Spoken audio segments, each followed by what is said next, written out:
Welcome to new TV Telugu. ఇప్పుడు AP top 10 చూద్దాం. కొండాపురంలో షబే ఖదర్ పండుగ వేడుకలను ముస్లిం సోదరులు భక్తి శ్రద్ధలతో ఘనంగా జరుపుకున్నారు.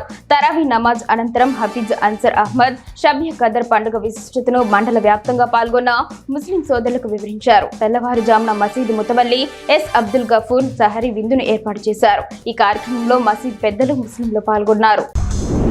పలమనేరు నియోజకవర్గ పరిధిలోని 5 మండలాల్లో ఏనుగుల దాడిలో పంట ఆస్తి నష్టం జరిగిన బాధితులకు ఎమ్మెల్యే చెక్కులు పంపిణీ చేశారు. సుమారు 189 మంది రైతులకు పంట నష్టం 14,20,595 రూపాయలు, పశువుల నష్టం 66,000 రూపాయలు నష్టం జరగ్గా మొత్తం 14,86,595 రూపాయల చెక్కును బాధితులకు ఆయన అందజేశారు.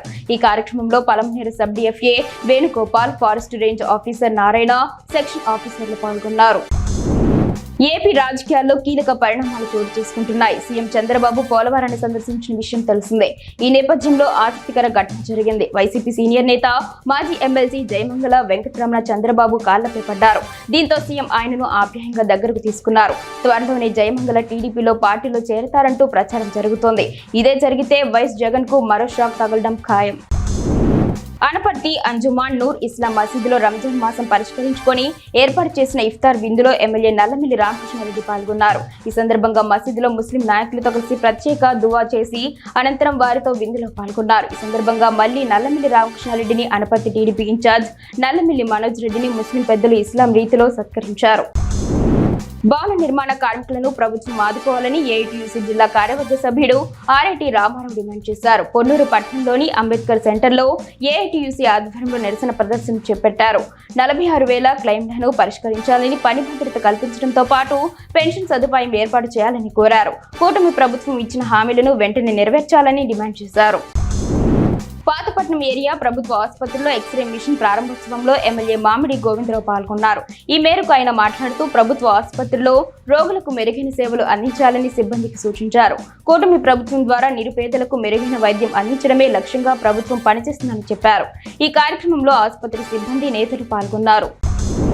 2019లో టీడీపీ అధికారంలోకి వస్తే 2020 నాటికి పోలవరం పూర్తయ్యేదని సీఎం చంద్రబాబు అన్నారు. పోలవరం ప్రాజెక్టు పనులను సమీక్షించారు. ఈ సందర్భంగా ఆయన మాట్లాడుతూ జగన్ 5 ఏళ్లలో నిర్వాసితులకు ఒక్క పైసా కూడా ఇవ్వలేదని, వరదల సమయంలో ఎన్టీఆర్ మెమోరియల్ ట్రస్ట్ ద్వారా తామే సహాయం చేశామని విమర్శించారు. జగన్ మళ్లీ వస్తే ఏమీ చేయలేదని హెచ్చరించారు. ఇటీవల గజపతి నగరంలోని 8 షాపుల్లో జరిగిన దొంగతనాలకు పాల్పడిన దొంగలను పట్టుకున్న పోలీసులను ఉగాది పురస్కారాల్లో భాగంగా గజపతి నగరం వర్తక సంఘం ప్రతినిధులు ఘనంగా సత్కరించారు. దొంగలు దోచుకున్న సొత్తును రికవరీ చేసిన సిఐ రమణ, ఎస్ఏ లక్ష్మణరావులను దుశ్శాలతో సత్కరించి కొనియాడారు. ఇలాంటి నిబద్ధత కలిగిన అధికారులు అన్ని చోట్ల ఉండాలని అభిలషించారు. ఈ కార్యక్రమంలో పలువురు వర్తక సంఘం నాయకులు పాల్గొన్నారు. పురుషోత్తపట్నం పంపింగ్ స్కీమ్ లో పనిచేసే సత్యసాయి కార్మికులకు 2 నెలల జీతాలు ఇచ్చినట్లు రాష్ట్ర మంత్రి కందుల దుర్గేష్ తెలిపారు. దేవీపట్నం, గంగవరం, రంపచోడవరం, గోకవరం, కోరుకొండ మండలాల్లో గ్రామాలకు నీటిని సరఫరా చేసే కార్మికులకు 21 నెలలుగా జీతాలు లేవు. ఈ విషయం డిప్యూటీ సీఎం పవన్ కళ్యాణ్ దృష్టికి వెళ్లింది. దీంతో పవన్ తన సొంత నిధులు 20 లక్షల రూపాయలు ఇచ్చినట్లు మంత్రి తెలిపారు. వింజమూరులోని తెలుగుదేశం పార్టీ కార్యాలయంలో ఉదయగిరి నియోజకవర్గంలోని 8 మండలాల తహసీల్దార్లతో ఎమ్మెల్యే కాకర్ల సురేష్ సదస్సు నిర్వహించారు.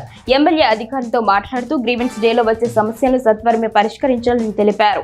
ఇప్పటి వరకు ఎన్ని అర్జీలు వచ్చాయో, ఎన్ని పరిష్కారం అయ్యాయో తెలుసుకున్నారు. అర్జీదారులను తరచూ కార్యాలయాల చుట్టూ తిప్పుకోకుండా సమస్యలను పరిష్కరించాలని తెలిపారు.